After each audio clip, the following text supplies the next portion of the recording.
The H in DHL, one of the most powerful men in shipping history, died with no body, no grave, and a $550 million secret. He had fathered children across 4 countries, abandoned them, and then tried to make sure they'd never see a cent. But his lawyers made one fatal mistake, and a DNA test no one had ever tried before was about to make 4 strangers in 4 different countries into millionaires.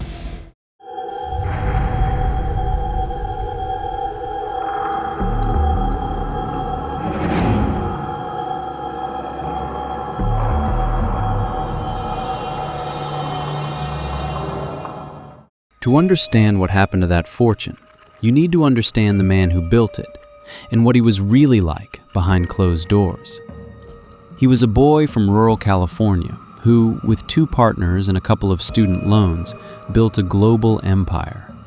That empire was DHL, the international shipping company that changed how the world does business.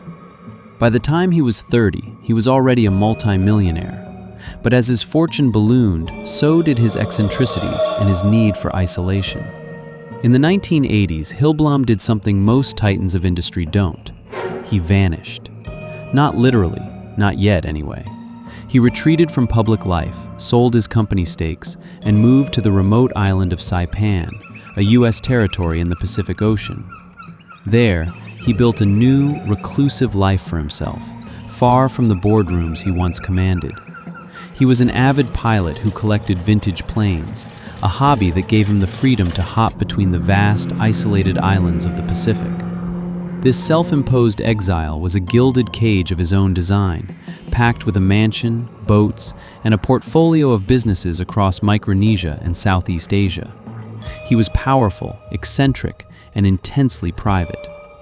Then, on May 21, 1995, Larry Hillblom vanished for good. The vintage seaplane he was in, flying from one remote island back to Saipan, went down in the ocean. A search party found wreckage from the crash. They found the bodies of the pilot and another passenger. But of the multi-millionaire Larry Hillblom, there was no trace. His body was never recovered. At 52 years old, the man who built a company on delivering packages had himself become lost in transit. As news of his disappearance spread, his 1982 will was read. It stated that his massive estate, estimated to be worth around $550 million, would go almost entirely to a foundation that funded medical research at the University of California. The will mentioned no wife and, crucially, no children. For a moment, it seemed like a straightforward, if tragic, end to a remarkable life. But the story was just beginning. Because as the news of Hillblom's death and his vast fortune spread, whispers began to surface from across the Pacific. Whispers that would unravel his carefully guarded private life and expose a legacy far darker than anyone imagined. With Hillblom's fortune now in legal limbo, claims began to trickle and then flood into the court on Saipan. They came from the Philippines, from Vietnam, from the island nation of Palau. Young women, many living in impoverished conditions, came forward with a story that seemed unbelievable. They were the mothers of Larry Hillblom's children. As lawyers dug into these claims, a disturbing picture of Hillblom's life in Asia started to emerge. Court filings and investigative reports detailed what became known as his sex safaris.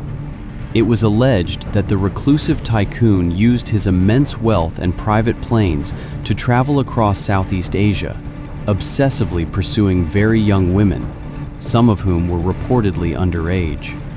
The stories were heartbreaking and shockingly similar.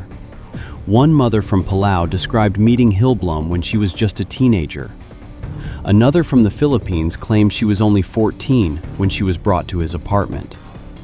According to these claims, Hillblom fathered children all over the region, leaving their mothers to raise them in the same difficult circumstances he'd found them in. One by one, the children were identified. There was a boy in Vietnam, another in Palau who was given the name Larry Hillblom Jr., and 2 little girls in the Philippines. These children, scattered across thousands of miles, had never met. They were living worlds away from the luxury their biological father had built for himself.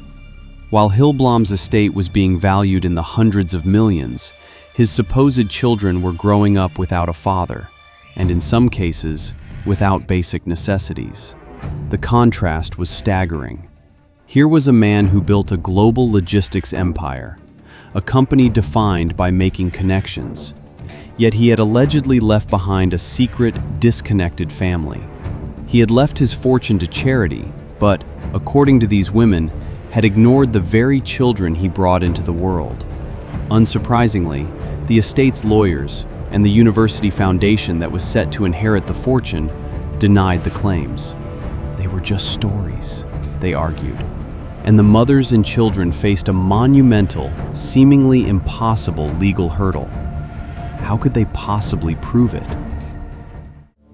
The central problem was simple. You can't prove paternity without the father's DNA. With Larry Hillblom's body lost somewhere in the Pacific Ocean, there was nothing to test against. The case seemed dead on arrival.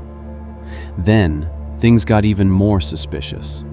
When investigators went to Hillblom's mansion on Saipan to look for a source of his DNA, a hairbrush, a razor, anything, they found the home had been bizarrely scrubbed clean.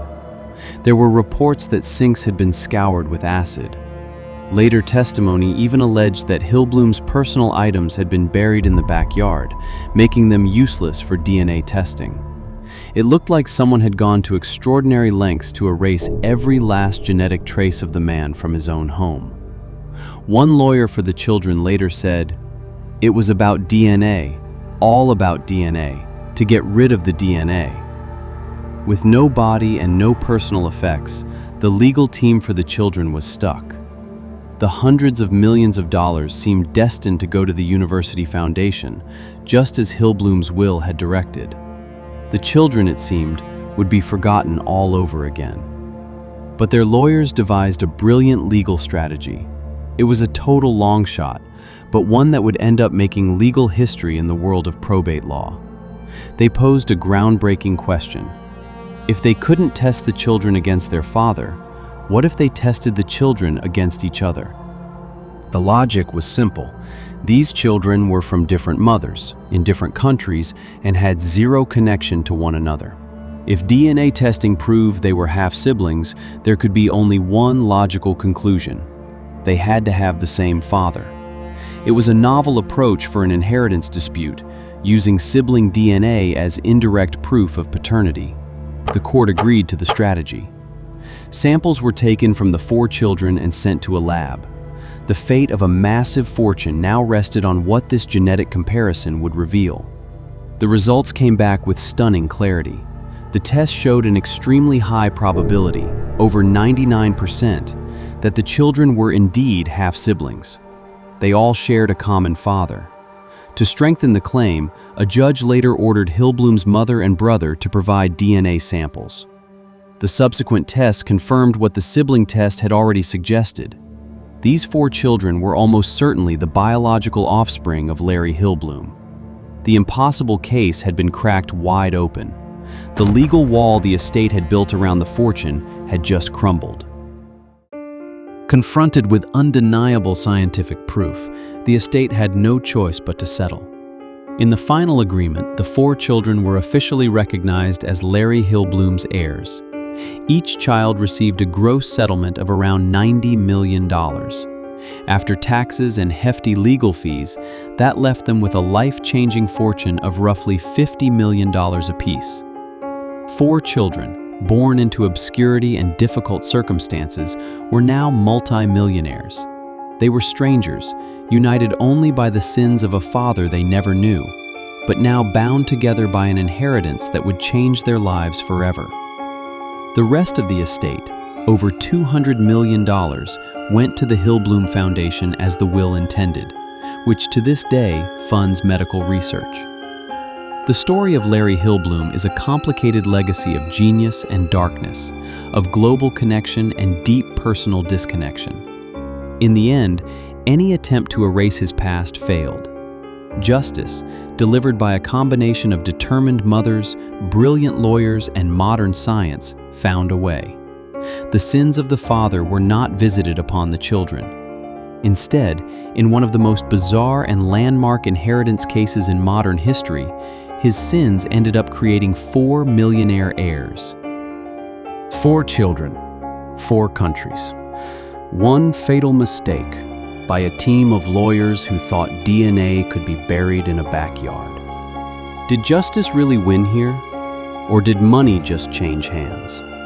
Drop your thoughts below. And for more bizarre true stories that go deeper than the headlines, subscribe and hit the notification bell so you never miss one.